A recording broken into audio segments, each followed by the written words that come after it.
नमस्कार, मैं वरुण कुमार। आप देख रहे हैं डूबता शहर घुटने पर व्यवस्था। दरअसल आज की बहस किसी एक शहर की नहीं है। आज की बहस इस देश के उस खोखले सिस्टम की है जो हर साल पहली ही तेज बारिश में घुटनों के बल आ जाता है। साल बदलते हैं, तारीखें बदलती है, सरकारें बदलती है, लेकिन इस देश में आम आदमी की नियति नहीं बदलती। हर साल मानसून आता है, हर साल शहर समुंदर बनते हैं, हर साल सरकारें वादों का पुलिंदा लेकर प्रेस कॉन्फ्रेंस करती है और हर साल विपक्ष घड़ियाली आंसू बहाकर सड़कों पर पानी में छपाके मारता है। लेकिन इस पूरे ड्रामे के बीच इस देश का सबसे लाचार जीव यानी कि ईमानदार टैक्स पेयर अपने ही घर में बंधक बनकर पूछता है कि साहब, मेरा गुनाह क्या है? क्या मैंने टैक्स इसलिए दिया था कि मेरी गाड़ियां पानी में तैरे? बारिश पर किसी का बस नहीं, ये हम जानते हैं, लेकिन क्या पानी में डूबती जिंदगियां, उजड़ते आशियाने और नरक बनते शहर भी प्राकृतिक आपदा है? या फिर ये राजनीतिक अंधापन, प्रशासनिक लकवा और हमारी सामूहिक बेशर्मी क्या वो कंक्रीट है जो हर साल सड़कों पर बिछा देता है? छत्तीसगढ़ हो, मध्य प्रदेश हो, उत्तर प्रदेश हो, उत्तराखंड हो, दिल्ली हो, हर जगह बस यही हाल है। इस डूबती व्यवस्था और सिस्टम के पाखंड पर हम करेंगे बातचीत, लेकिन दिखाते सबसे पहले एक रिपोर्ट।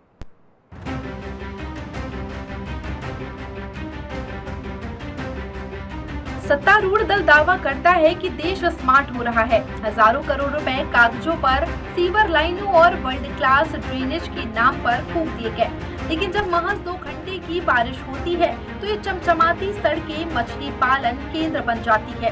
अगर नालों की गाद समय पर साफ की गई थी तो वो पैसा किस ठेकेदार की जेब में और किस इंजीनियर के अकाउंट में ट्रेन हो गया? क्या विकास सिर्फ विज्ञापनों पर चमकने के लिए है जो पानी की पहली बौछार में ही बह जाता है?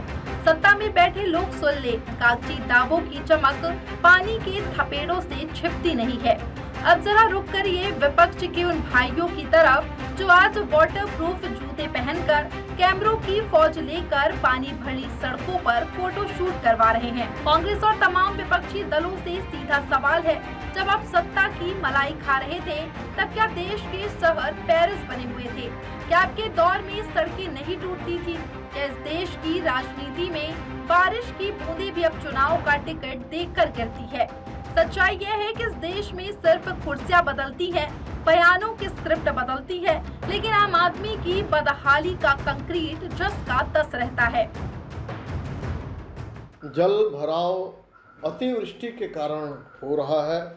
मूसलाधार लगातार 3 दिनों तक की जो बारिश हो रही है उसके कारण नगर निगम के क्षेत्र में तमाम जो छोटे छोटे नाले थे, बड़े बड़े नाले थे और दूसरे जो वहाँ पर अवरुद्ध हो गया है, संख्या बढ़ गई है और नगर निगम युद्ध स्तर पर काम कर रहा है। विभिन्न सरकारी एजेंसियां काम कर रही है और जनता से अपील है कि वो धैर्य रखें और जन सहयोग भी करें सबके साथ मिलकर। तो कुल मिलाकर स्थिति बहुत जल्द ही, अभी चूँकि पानी रुक गया है, आज भी पानी की आशंका है और कल से मौसम साफ रहेगा तो धीरे धीरे जल भराव कम हो जाएगा। लोगों को घबराने की आवश्यकता नहीं है। हर साल गर्मियों में इसी कमरों में बैठकर चाय समोसे खाते हुए अधिकारियों की बैठकें होती है। प्री मानसून सफाई का सर्टिफिकेट जारी होता है, लेकिन पहली बारिश आते ही वो पूरा कागजी तंत्र पानी में बह जाता है। ठेकेदारों और अफसरों के बीच का जो एक कमीशन का नापाक गठजोड़ है, क्या वो इस शहर को नहीं डुबो रहा? इस देश में अगर 6 महीने में सड़क टूट जाए तो किसी बड़े IAS अधिकारी इंजीनियर को आपने जेल जाते देखा है? क्योंकि सरकारी नौकरी का थप्पा आपको हर गुनाह से लाइफ टाइम इंश्योरेंस दे देता है, लेकिन उंगली सिर्फ नेताओं पर नहीं उठेगी। एक कड़वा आईना आज हमें खुद को भी दिखाना होगा। जब हम चलती गाड़ी से प्लास्टिक की बोतलें सड़कों पर फेंकते हैं, जब अपने स्वार्थ के लिए नालों के ऊपर अवैध कब्जे की दीवारें खड़ी करते हैं, तब क्या हम इस शहर को डुबोने के लिए स्लीपर सेल नहीं बन जाते? सरकार निकम्मी है, अफसर भ्रष्ट है, यह 100% सच है, लेकिन क्या हम सिर्फ 5 साल में एक बार उंगली पर नीली स्याही लगवाकर अपनी हर जिम्मेदारी से बरी हो जाते हैं? ट्रिपल इंजन की सरकार बनने के बाद राजधानी सहित प्रदेश के निकायों में जो जल भराव की समस्या है उससे मुक्ति दिलाने का वादा किया गया था। आज स्थिति यह है कि बारिश की पानी से लोग परेशान हैं, चाहे वो बस्ती हो, कॉलोनी हो, सड़क हो या अंडर ब्रिज हो, उसमें बारिश का पानी भरा हुआ है। नाली की गंदगी, कीचड़ और जो वहाँ के कीड़े मकोड़े हैं वो घर तक पहुँच चुका है। लोग रात भर जागरूकता करने मजदूर हैं, घरों से पानी बाहर फेंक रहे हैं। ऐसी स्थिति में जो ट्रिपल इंजन सरकार के जो दावे थे सब कुछ बेहतर होने का, वो तो खोखला साबित हुआ है। और दुर्भाग्य की बात है, राजधानी रायपुर में मुख्यमंत्री जी, नगरीय प्रशासन मंत्री जी और तमाम बड़े अधिकारी रहते हैं जिनकी जिम्मेदारी है इन समस्याओं से जनता को निजात दिलाना, वो भी खोखला साबित हुआ है और गैर जिम्मेदाराना रवैया ट्रिपल इंजन सरकार का दिखा है। आज की सबसे बड़ी विडंबना देखिए, सत्ता कहती है विपक्ष जिम्मेदार है, विपक्ष कहता है सरकार नाकारा है, नगर निगम कहता है बारिश ने 50 साल का रिकॉर्ड तोड़ दिया, अफसर कहते हैं ये ग्लोबल वार्मिंग है और इन सबके बीच फंसा हुआ आम आदमी कहता है साहेब बस डूबने से बचा लो। तो फिर इस नरक का मालिक कौन है?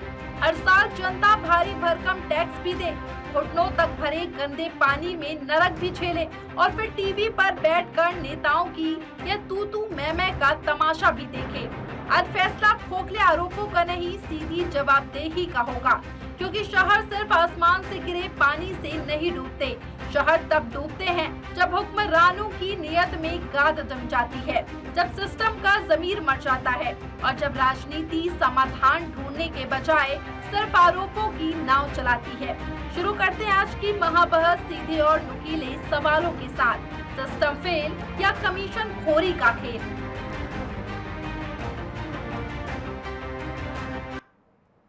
तो लगातार विकास के नाम पर करोड़ों रुपए का खेल होता है। इस पूरे मामले में हम बातचीत करेंगे। बातचीत करने के पूरा पैनल हमारे साथ जुड़ चुका है। शताब्दी पांडे जी हैं, प्रदेश प्रवक्ता है बीजेपी से। मैडम आपका बहुत बहुत स्वागत है। राज शर्मा जी हैं, कांग्रेस के प्रवक्ता हैं। सर आपका भी बहुत बहुत स्वागत है। प्रदीप तिवारी जी हैं, वरिष्ठ पत्रकार हैं। सर आपका भी बहुत बहुत स्वागत है। चूंकि शासन सत्ता बीजेपी से है तो सवाल पहले बीजेपी से ही बनता है। तो शताब्दी मैडम, शहर डूबा है, जिम्मेदारी किसकी है? करोड़ों रुपए खर्च हुए, हिसाब कौन देगा? नाले जाम थे या व्यवस्था जाम थी? देखिए, सबसे पहले तो ये स्पष्ट कर देना चाहूंगी कि ये जो विषय है ये राजनीतिक नहीं है। निश्चित रूप से इस जल भराव की स्थिति में या जिस प्रकार की स्थिति आज देश में बन रही है विभिन्न शहरों में, इसमें जिनको भी तकलीफ हो रही है, जिनको पीड़ा हो रही है, उनके प्रति हमको संवेदना, उनके प्रति हमको सहानुभूति पूर्वक व्यवहार रखना पड़ेगा। क्योंकि कष्ट जब होता है आम जन को तो निश्चित रूप से उनको ऐसा लगता है कि क्या हमने इसीलिए टैक्स दिया है, क्या हम इसीलिए जो है इस देश में हम ये कल्पना कर रहे थे कि भारतीय जनता पार्टी की सरकार आएगी तो ऐसा हो जाएगा, वैसा हो जाएगा, बहुत विकास हो जाएगा, चहुमुखी विकास हो जाएगा। ये जनता की अपेक्षाएं हैं और जनता की अपेक्षाएं बिल्कुल सही भी हैं। इसीलिए अरुण जी, 2014 में जब प्रधानमंत्री जी ने स्वच्छता अभियान की शुरुआत की, तब उस समय आप देखिएगा कि विपक्ष के नेताओं ने कहा कि ये तो फोटो ऑप है, केवल कैमरे के सामने झाड़ू लगाने का प्रदर्शन करने की बात है। लेकिन ये बहुत सोची समझी और बहुत बड़ा अभियान हमारे प्रधानमंत्री जी ने आरंभ किया था जी। क्योंकि एक तो सबसे बड़ी समस्या ये है कि पूर्ववर्ती सरकारों के द्वारा जो शहर बसाए गए वो व्यवस्थित तरीके से नहीं थे।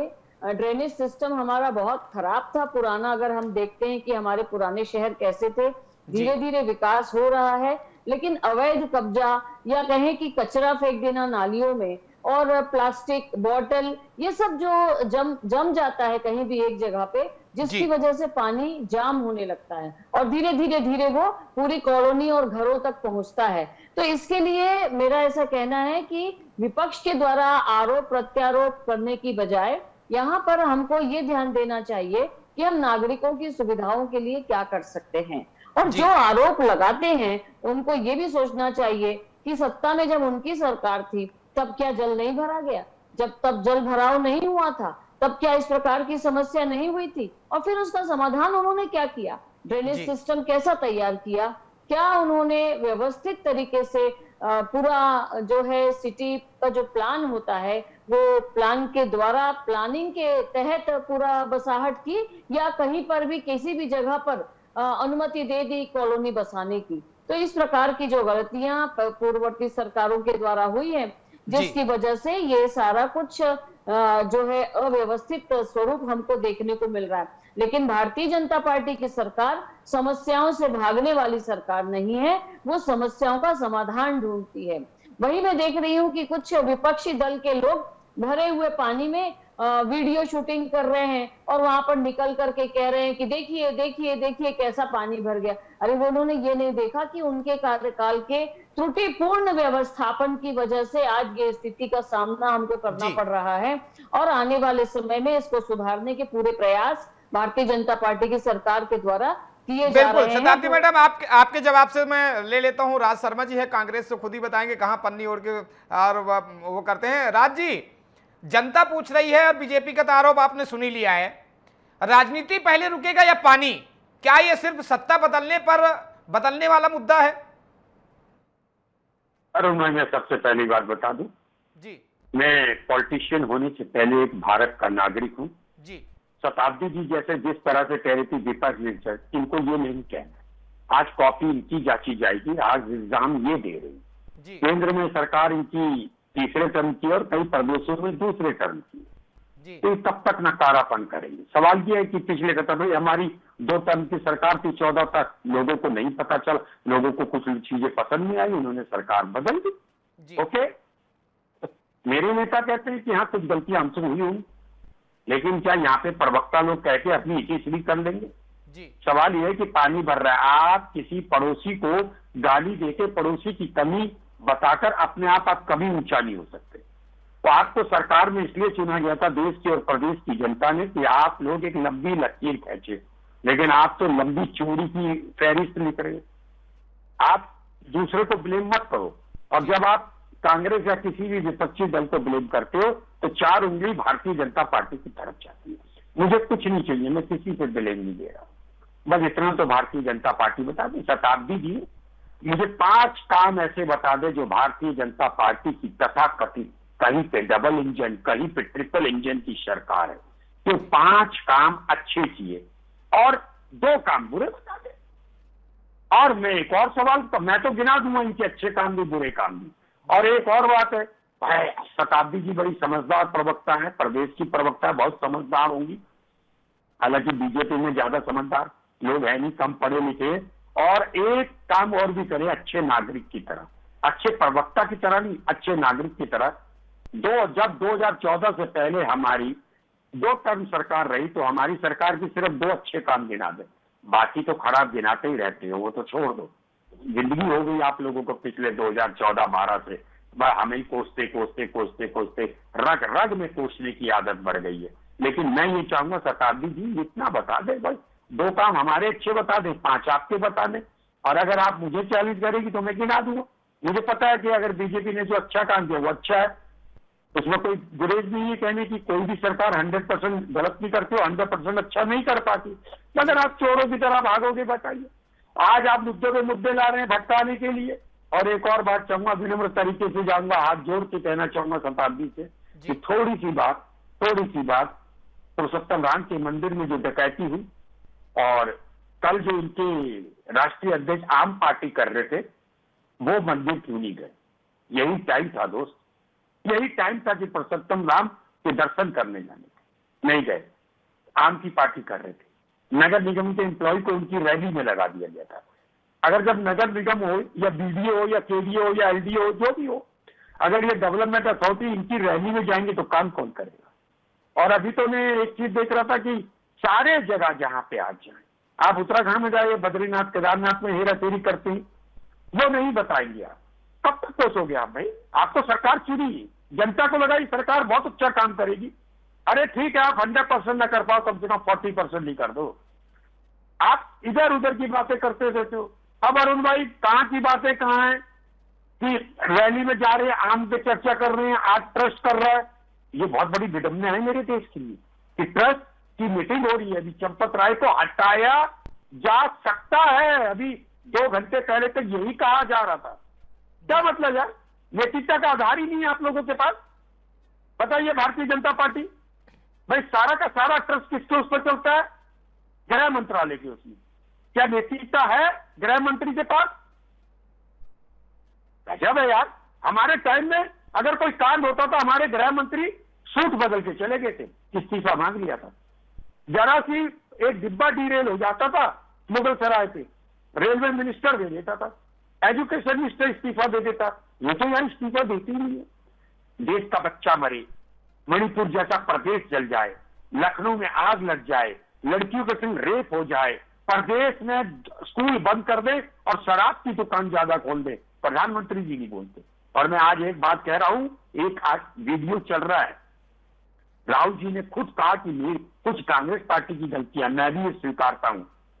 जब पत्रकारों ने उनसे पूछा कि क्या हम प्रधानमंत्री जी से अकेले बिल्कुल सिंगल डिबेट कर सकते हैं, तो उन्होंने बड़े धैर्यपूर्ण रवैया अपनाते हुए कहा 110% मैं किसी से भी और प्रधानमंत्री जी से भी डिबेट करने को तैयार हूं। मैं एक रिक्वेस्ट करना चाहता हूं शताब्दी जी से, आप अपने नेताओं को कहिए, दूध का दूध, पानी का पानी, आप डकैती का तो नहीं कर पाओगे, लेकिन मैं ये चाहता हूं कि देश का प्रधानमंत्री, मेरा अभिभावक और देश का लीडर ऑफ अपोजिशन आमने सामने बैठे हिंदुस्तान का पूरा चलिए, मैं मीडिया फाइनल जवाब हम वरिष्ठ पत्रकार प्रदीप तिवारी जी हम उनसे ले लेते हैं। होगा। ये तो डकैती हो गई अरुण भाई, इनके बस का नहीं है। बिल्कुल जी जी, इसका फाइनल जवाब प्रदीप तिवारी जी हैं, वरिष्ठ पत्रकार हमारे, वही दे सकते हैं। अब प्रदीप जी, क्या भारत में मानसून अब सिर्फ प्राकृतिक मौसम है, मौसम नहीं बल्कि शासन प्रशासन की वार्षिक अग्नि परीक्षा बन चुका है?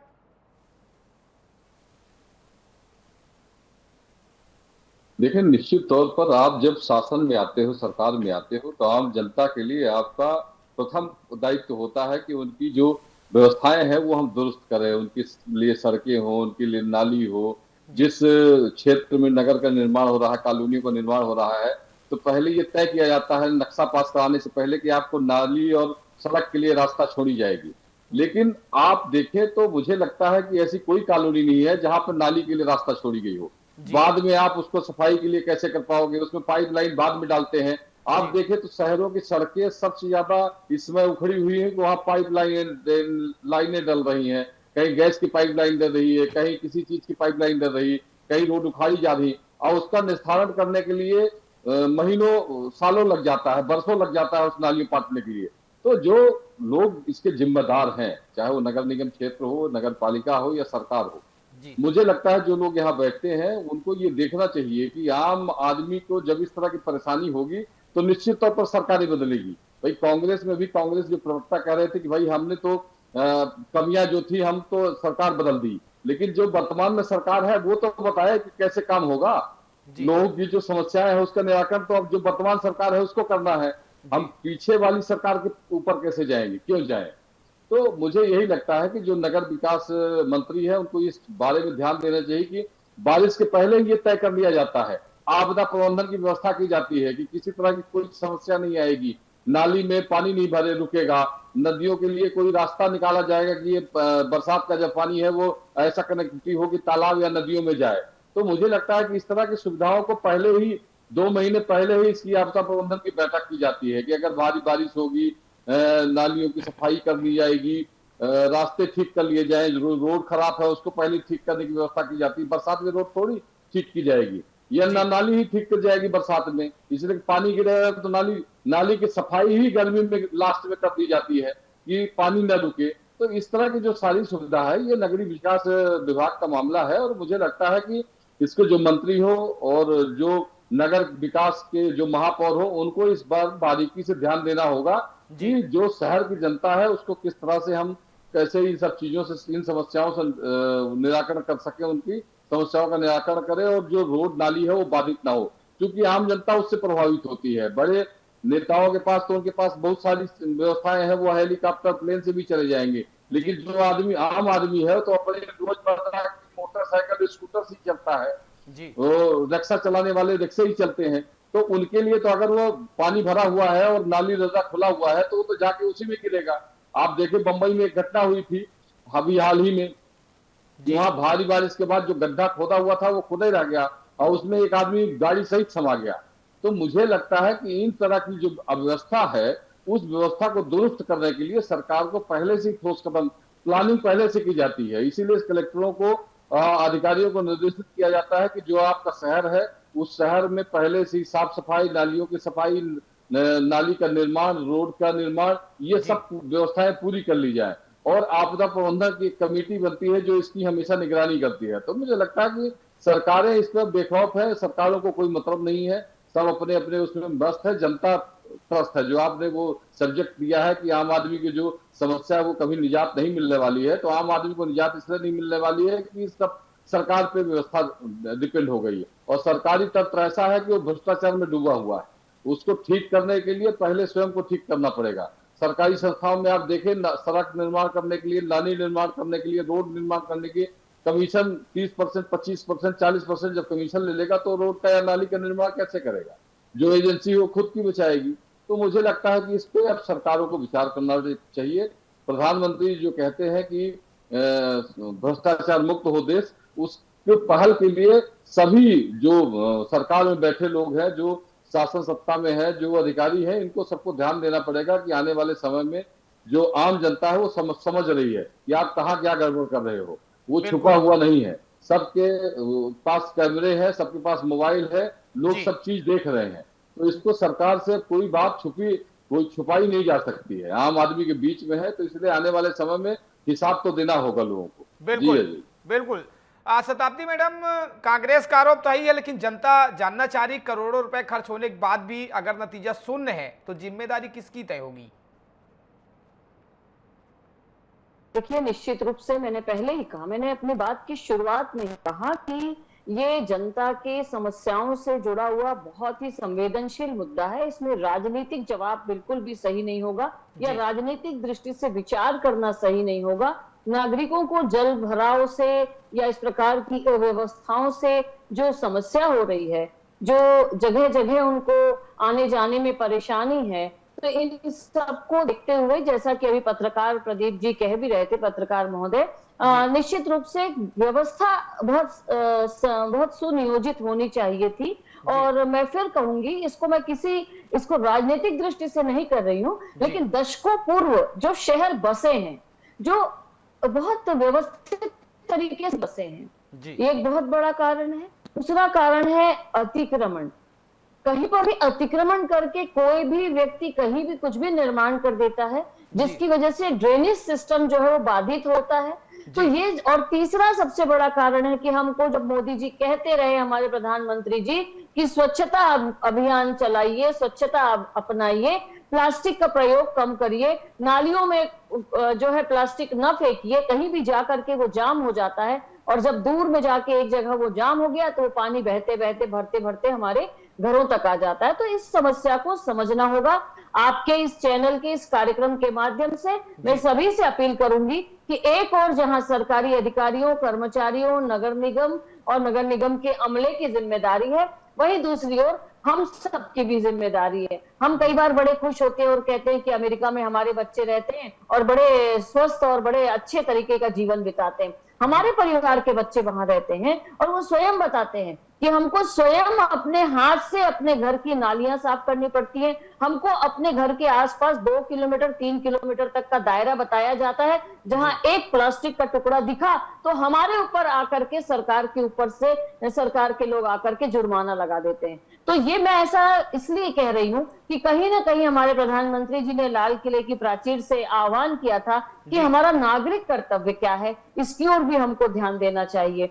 राष्ट्र प्रथम की भावना को मानने वाला हमारा भारतीय जनता पार्टी का जो पूरा अमला है, वो ये मानता है कि राष्ट्र देवो भव। हम अपने इस देश को किस प्रकार से देवतुल्य मानते हुए, उसकी पूजन करते हुए, उसकी पूजा करते हुए और पूरे स्वच्छता की ओर ध्यान रखते हुए अगर हम अपने जीवन को बिताएंगे तो इस प्रकार की समस्याओं से 50% निजात हम स्वयं पा सकते हैं। लेकिन वहीं मैं अपनी जिम्मेदारियों से मुंह नहीं मोड़ रही हूँ। मैं ये मान रही हूँ कि कहीं ना कहीं हमारे जो प्रशासनिक अमले हैं, इनको भी चुस्त दुरुस्त रहना चाहिए था। बारिश के पहले अपनी व्यवस्था करनी चाहिए थी। जहां जहां व्यवस्था जिन जिन शहरों में हुई है, वहां हमको देखेंगे आपकी कोई समस्या नहीं आई सामने। लेकिन जिन जगहों पर, जिन स्थानों पर प्रशासनिक अमले ने पूर्व तैयारी चुस्त दुरुस्त नहीं की, उनके बीच आज अफरा तफरी मची हुई है। पहली बारिश में ही उनको समस्याओं का सामना करना पड़ रहा है। तो बहुत सारी ऐसी चीजें होती हैं जो सरकार और प्रशासन, ये दोनों के बीच में कौन इसको निभाएगा, इसको उनको ध्यान देना चाहिए। प्रशासनिक अधिकारियों की बहुत बड़ी जिम्मेदारी होती है कि ये जो इम्प्लीमेंटेशन के पोस्ट पे जब वो बैठे हुए हैं तो उनको ये सब निभाना चाहिए। मेरा ये कहना है, आज राम मंदिर की बातें उठाने वाले हमारे राज भाई ये क्यों भूल रहे हैं कि जिस दिन प्राण प्रतिष्ठा हो रही थी, जब राम लला विराज रहे थे, काले कपड़े पहनकर संसद में विरोध आपने ही किया था। आज बहुत रामलला याद आ रहे हैं और चढ़ावे पे हुई चोरी आपको याद आ रही है, लेकिन आपने कौन कौन सी चोरी कांग्रेस सरकार ने आजादी के बाद से इस देश में की और किस प्रकार से विकास को अवरुद्ध किया, जिसकी वजह से जहां देखो वहां भ्रष्टाचार को आपने इस तरीके से पनपा दिया कि आज उसी का परिणाम हम ये स्वच्छता के मामले में भी भोग रहे हैं कि कहीं भी किसी को भी आप लाभ देने के लिए भ्रष्टाचारियों को आपने जो है पूरा संरक्षण दिया। और आप अभी बहुत सारी ऐसी बातें कर रहे थे जो कि इस विषय से संबंधित नहीं है, जिनको कि आपको ये समझना चाहिए कि एक नागरिक की तरह, एक विपक्ष, एक अच्छे विपक्ष की तरह आपका क्या कर्तव्य है और सरकार में होने की वजह से हमारा क्या कर्तव्य है, ये हम भी बहुत अच्छे से समझते हैं। आपने बहुत अहंकार के साथ कहा कि भाजपा में पढ़े लिखे लोग बहुत कम हैं। ये अहंकार है, कांग्रेस का ये अहंकार ही है जो उनको ले डूबता है। आज हमारे जो राहुल गांधी जी हैं, किस प्रकार से संसद में खड़े होकर और वो कलाकारी दिखाते हैं और किस प्रकार की बातें करते हैं। कितना अध्ययन आपके नेता ने किया है, कितनी डिग्रियां उनके पास है, कितना ज्ञान उनको है, ये तो मालूम हो जाता है। प्रधानमंत्री जी को चैलेंज करने के पहले अपने अंदर झांक कर देखना चाहिए कि आप में और उनमें कितना अंतर है। कहाँ हमारे प्रधानमंत्री नरेंद्र भाई मोदी जी और कहाँ राहुल गांधी जी। चैलेंज कर देने बस से कुछ नहीं होता। न तथ्य है, न तथ्य है, न ज्ञान है, न रीति है, न नीति है, न नेतृत्व है। चलिए इसी में से हम राज शर्मा जी से सवाल ही कर लेते हैं। राज जी, आप शताब्दी मैडम को सुन रहे थे, उनका जो आरोप है उसी से हम आपसे सवाल करते हैं कि जिस तरीके से आपके पास आरोपों का झड़ी है, आपके पास कोई वैकल्पिक व्यवस्था भी है, वैकल्पिक योजना है जो सरकार के समक्ष रख सकें आप कि नहीं भैया आप ऐसा नहीं ऐसा काम करो ताकि ये जो समस्या का समाधान निकल सके? शताब्दी जी की जितनी भी बातें थी वो एक घर के उस निठल्ले लड़के की तरह थी जो हमेशा अपने बड़े भाई या छोटे भाई को ब्लेम करता रहता है, खुद नहीं पढ़ता, फेल हो जाता है, लेकिन ब्लेम दूसरों को करता है। पहला तो मेरा ये होगा। दूसरी बात, राष्ट्र धर्म।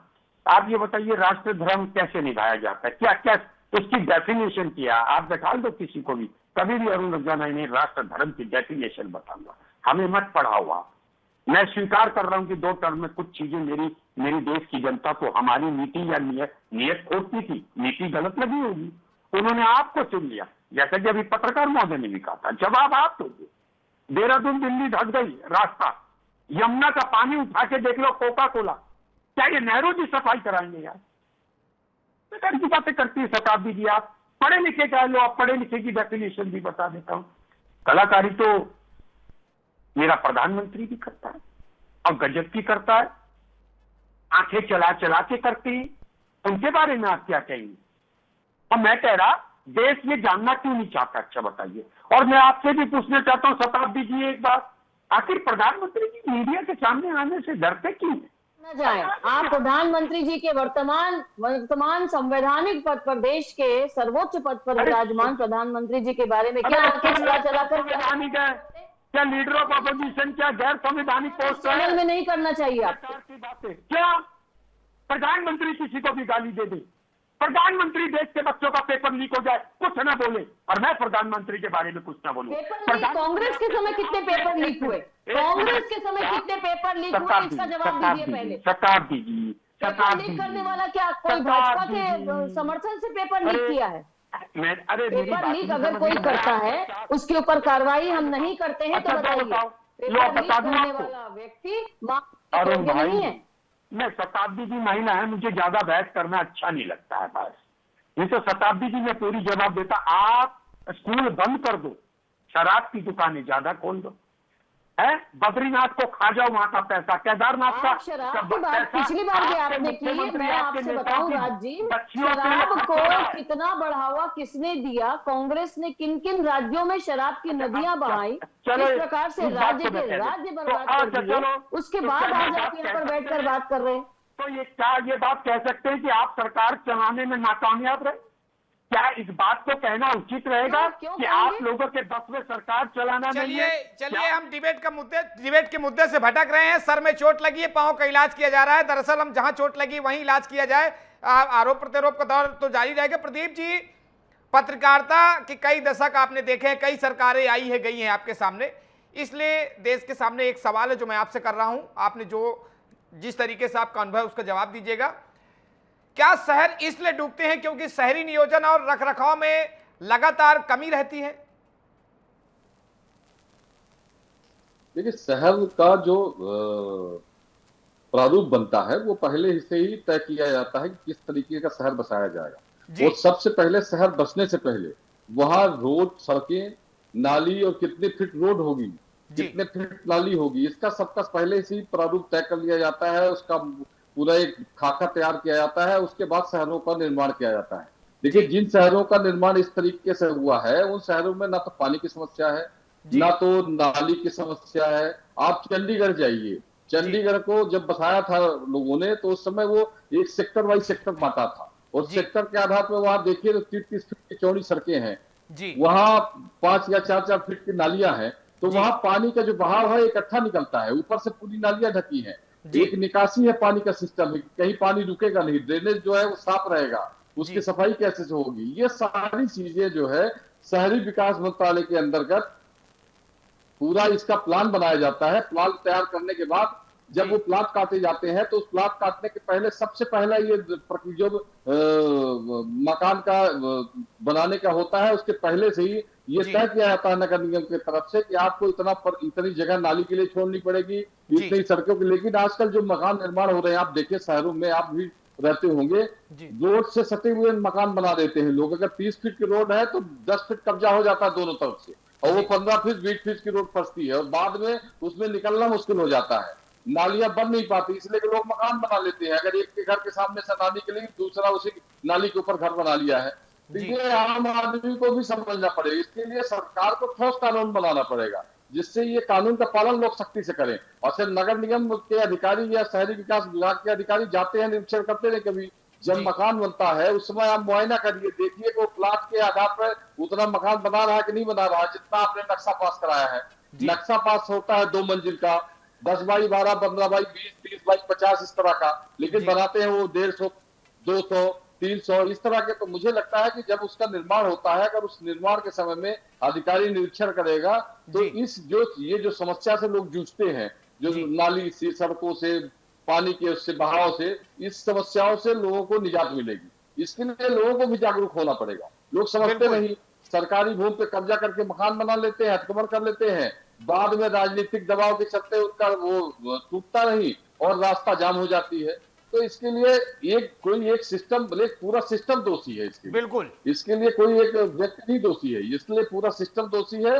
और उसको सिस्टम को ठीक करने के लिए सरकारों को नियम बनाना पड़ेगा, और वो नियम बनाने से काम नहीं चलेगा, वो नियम लागू हो। और लोग जब मकान बनाते हैं, नक्शा पास कराते हैं, तो ये हमेशा देखा जाए कि नक्शा जो बना है उस नक्शे के आधार पर उतना वो मकान बना रहा है कि उससे ज्यादा बना रहा है। बाद में बनाने के बाद फिर राजनीतिक दबाव आने लगता है, लोग उस पर खड़े हो जाते हैं, फिर कार्रवाइयां नहीं होती, फिर लोग उसको भूल जाते हैं। जी बिल्कुल। शताब्दी जी, क्या सरकार समयबद्ध जांच कर दोषी अधिकारियों और इंजीनियरों और ठेकेदारों पर कार्रवाई करेगी या मामला अगले मानसून तक टल जाएगा?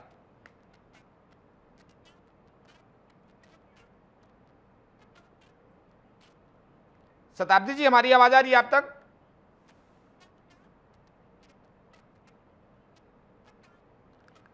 तो किसी कारणवश संपर्क टूट गया, फिर से हम जुड़ने की कोशिश करते हैं। राज्य से ही एक सवाल का जवाब ले लेते हैं। राज्य, क्या आप मानते हैं कि दशकों की शहरी योजना की कमियों की जिम्मेदारी सभी दलों पर है? मैं एक बात कहता हूं, मुझे नहीं, जो कुर्सी में बैठा होता है उसको सुधार करना चाहिए। सरकार बदली, लोगों को विश्वास जगा कि भारतीय जनता पार्टी कुछ और अच्छा कर देगी, अब ये 12 साल 13 साल में भी नहीं कुछ कर पाएंगे यार। हर चीज को सुधारा जा सकता है। पुराना घर बन गया, उसे रिपेयर करा जाता है, रिकंस्ट्रक्ट किया जाता है, मगर आपके पास इच्छा शक्ति होनी चाहिए काम करने की। मगर इनको तो भारतीय जनता पार्टी को तो पैसा बटोरने से फुर्सत नहीं मिल रही है भाई साहब। 500 करोड़ का ठेका आपको दे देंगे, कहेंगे 200 करोड़ पार्टी फंड में डाल दो, अब बचा 300 करोड़, उसमें थोड़ी हिस्सेदारी कहाँ से चलेगी बताइए। अभी ऐसा कुछ नहीं है कि कहीं पे नहीं। आप नए शहर देख लो, नई रोड देख लीजिए, सारी टूट रही है, फूट रही है, वो भी नेहरू जी तोड़ रहे हैं। इनका एक ही काम है, पूर्ववर्ती सरकारें, अरे यार तो आप निकलने हो तो फिर छोड़ो यार, दो त्याग पत्र, साला चोरी तुम्हारे कारण हो रही है मंदिर में, नेहरू जी को ब्लेम कर रहे हो, इससे काम चलेगा क्या? मैं कहता हूं मेरी एक ही मांग है, being a citizen of India और बेस्ट सिटीजन, कि प्रधानमंत्री मीडिया को संबोधित करे और मीडिया को आजाद करेंगे, सवाल पूछे। नहीं करेंगे, जाओ नहीं करेंगे। अच्छा वो किसी बात का जवाब देते, कोई अपनी जिम्मेदारी लेता है? पहले नैतिकता का आधार होता था साहब, लोग नैतिकता के रूप में तो आत्महत्या भी कर लेते थे कि मैं बच्चों को सही से पाल नहीं पाया, अपना जो दायित्व था निभा नहीं पाया। क्या आप बीजेपी सरकार को देखते? सरकार एक माई बाप होती है जी, सरकार एक अभिभावक के रूप में होती है, अशोक की लाश होती है, लेकिन क्या कभी सरकार जिम्मेदारी लेती है? आप एक बार बताओगे लिया हो बच्चे यार मर जाए कहीं बारी, क्या फर्क पड़, मर जाए मणिपुर, मर जाए सारा जिला, कोई सड़ जाए, इन लोगों को कोई मतलब नहीं भाई, ये किसी के नहीं है। अब पता नहीं कितनी बेइज्जती हो रही है विदेशों में, लोग विदेशों में कह रहे अच्छा वहीं से हो, यहाँ पे अद्भुत मंदिर, महान शक्तिशाली मंदिर में चोरों ने चोरी कर ली जी, चोरों ने चोरी कर ली, जिम्मेदारी नहीं, नैतिकता होती थी भाई, जिनकी हो ना हो हमारी सरकार नैतिकता निभाती थी, अगर जिम्मेदारी लेती, यहाँ कोई मतलब नहीं देखती। किसी का बयान आया? बिल्कुल। राज जी, शताब्दी मैडम एक बार फिर से हमारे साथ जुड़ चुके हैं, उनसे मैं सवाल कर लेता हूँ। शताब्दी मैम, हमारी आवाज आ रही है आपको? जी आ रही है जी। शताब्दी मैम, क्या आप ये वादा करेंगी कि अगले बारिश से पहले हर शहर की ड्रेनेज व्यवस्था का सार्वजनिक जो है ऑडिट कराया जाएगा, व्यवस्था को सुधारा जाएगा? निश्चित रूप से आपको क्या पूरी जनता से ये वादा हमारी सरकार करती है। और आप देख रहे हैं कि जितने भी नई कॉलोनीज बस रही हैं या जो नया जो डेवलपमेंट हो रहा है सरकार की ओर से, उसको कितना व्यवस्थित तरीके से किया जा रहा है। मैं फिर कहूंगी कि मैं पत्रकार महोदय की बात से सहमत हूँ कि टाउन एंड कंट्री प्लानिंग के माध्यम से प्लानिंग वे में यदि किसी शहर को बसाया जाता है तो उसका आपको अलग ही व्यवस्थापन दिखता है। हम छत्तीसगढ़ से आते हैं तो आप देखिए हमारी राजधानी रायपुर में नया रायपुर आज का एक ऐसा क्षेत्र बन गया है जिसको विदेशों से लोग आकर देखते हैं, स्टडी करते हैं। वहां पर वायरलेस सिटी है, एक भी वायर आपको कहीं दिखेगा नहीं, ड्रेनेज अंडरग्राउंड है, वायर सारे अंडरग्राउंड हैं और काफी व्यवस्थित तरीके से हमारे नए किसने किया था? ये वायर किसने किया था? ये किस सरकार में किया था?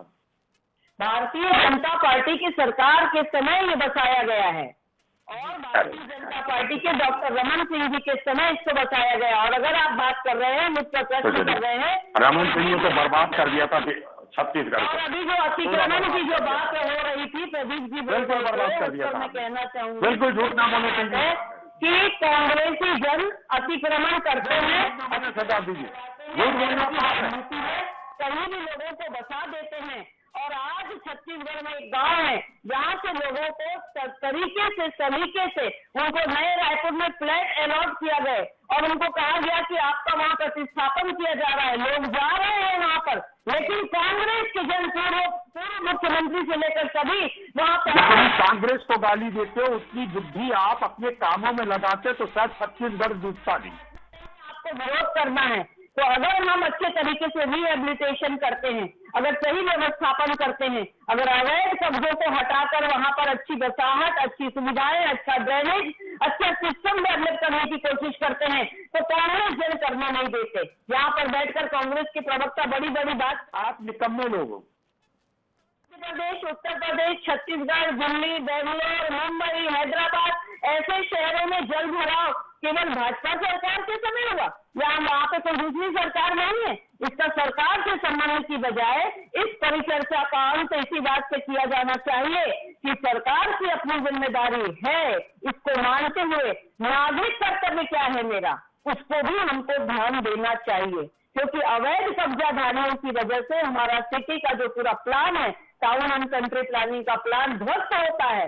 इसको ध्वस्त न होने दें, यहाँ राजनीति न चलाए, वोट की राजनीति न करें, ये मेरा अनुरोध है। बिल्कुल। राज जी, आप प्रदेश प्रवक्ता हैं और दिग्गज नेता है कांग्रेस के, कांग्रेस जाने माने चेहरा। एक सवाल का जवाब मैं एकदम सीधा सिंपल लूंगा पूरे देश के हिसाब, देश के लिए। सरकारें आती है जाती है, आरोप प्रत्यारोप का दौर तो चलता रहता है, लेकिन एक बात आपसे सच ये जानना चाहता हूं कि क्या जनता को हर साल आरोप सुनना चाहिए या फिर समाधान भी कभी मिलेगा? देखिए, सबसे पहली बात बता दूंगा, जनता को समाधान चाहिए होता है और विपक्ष का काम है। अगर हम सरकार में आए, भारतीय जनता पार्टी है, ये भी अर्धनग्न होकर चलती, हमारा विपक्ष का काम है मुद्दों को उठाना और सत्ता पक्ष का काम है अपने वर्तमान के हिसाब से काम करना। मैं इस बात पर बिल्कुल मानता हूं कि हर कोई सरकार 100% हर समस्या का निराकरण नहीं कर सकती, लेकिन ये सरकार अगर पूर्ववर्ती सरकारों को निकम्मा बता के अपनी कामयाबी बताएगी तो मुझे लगा जनता को ये भी पसंद नहीं आएगा। बिल्कुल। प्रदीप जी, अगर आज भी कोई बड़ा सुधार नहीं हुआ तो क्या अगले मानसून में भी यही तस्वीर देखने को मिलेगी? देखिए, निश्चित तौर पर अगर सिस्टम में सुधार नहीं आएगा और व्यवस्थित तरीके से कार्य नहीं होगा तो हर समय समस्या आएगी।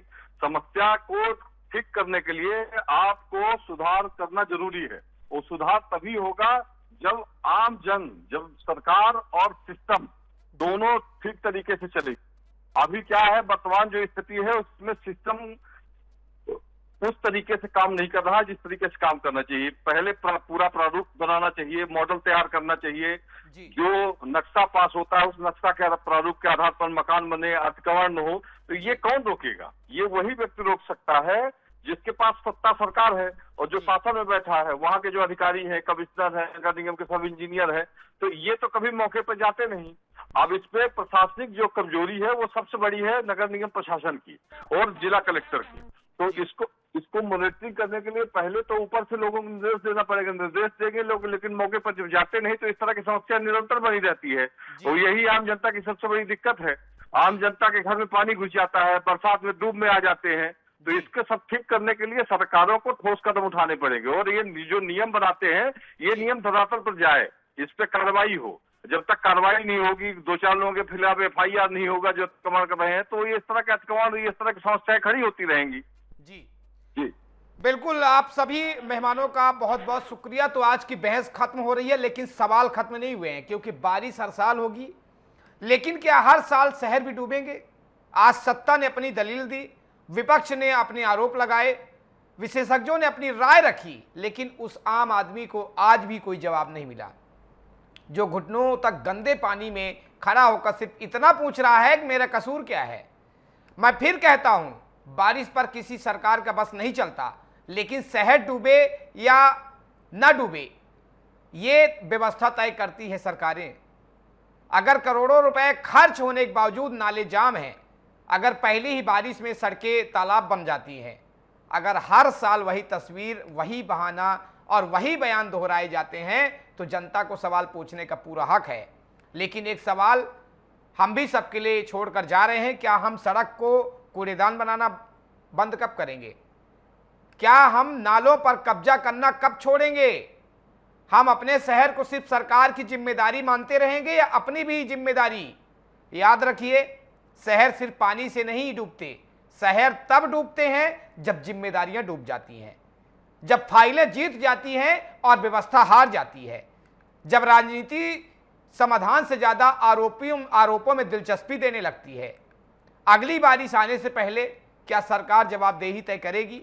क्या नगर निगम अपनी व्यवस्था सुधारेगा? क्या विपक्ष समाधान की राजनीति करेगा?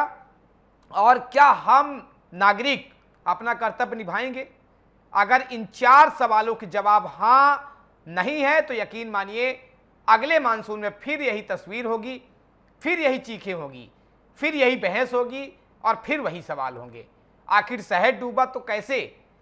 इसी उम्मीद के साथ इस बार पानी सिर्फ सड़कों से नहीं, व्यवस्था की सोच से भी निकले, क्योंकि याद रखिए, टैक्स जनता देती है, हिसाब व्यवस्था को देना होगा। बारिश प्रकृति लाती है, लेकिन तबाही की जिम्मेदारी इंसानों को तय करनी पड़ती है। डिबेट सेंटर यहीं तक। आप देखते रहिए DN News Plus। नमस्कार।